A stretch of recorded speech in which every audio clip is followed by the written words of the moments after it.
One of my interests as an artist is what colors do when they meet at the edges, and there's this horizon that's just constantly changing.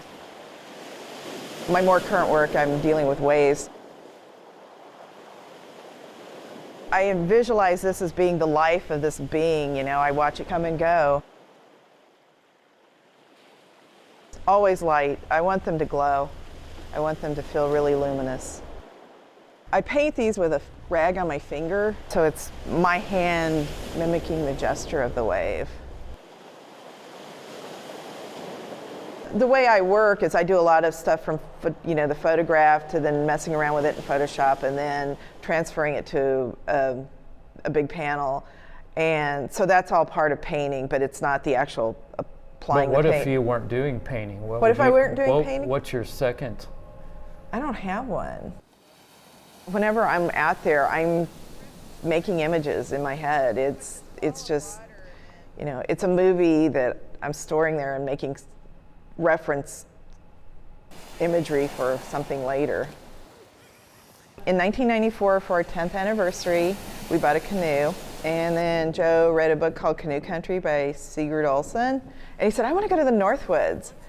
We went where everybody else goes on vacation from Kansas City, and we were ready for something different. So that's what we came up with. Let's see what the Northwoods are like.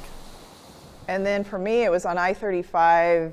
We crested the hill and there's the lake, and it's like, I'm living here. I don't know how or when, but that's it. And I kind of put him on notice, and it took 19 years to rearrange our lives to get up here. And for many years, we only came like in September and October because we are afraid of mosquitoes, I think basically was the reason.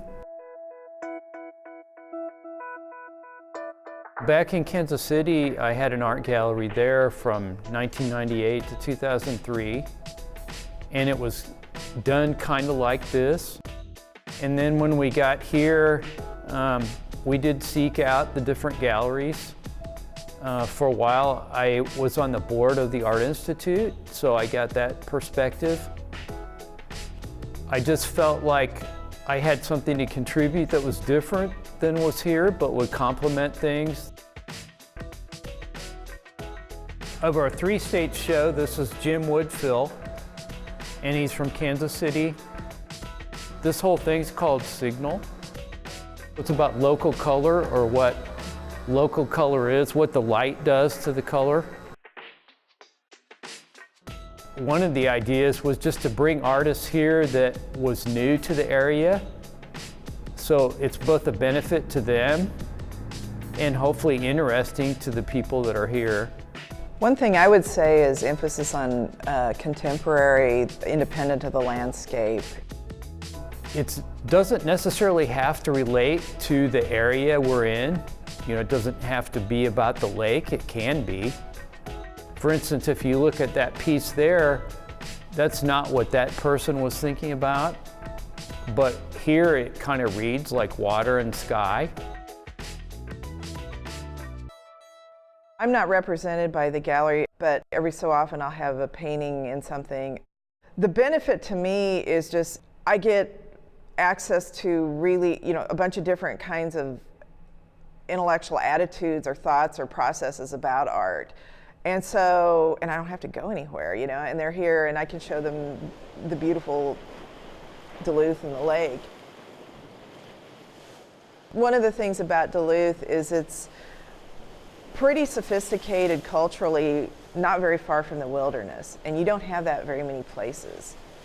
And then you also have the industrialism that tells the history next to the wilderness. And it's just this really interesting confluence of visual and cultural, and that's really appealing to me.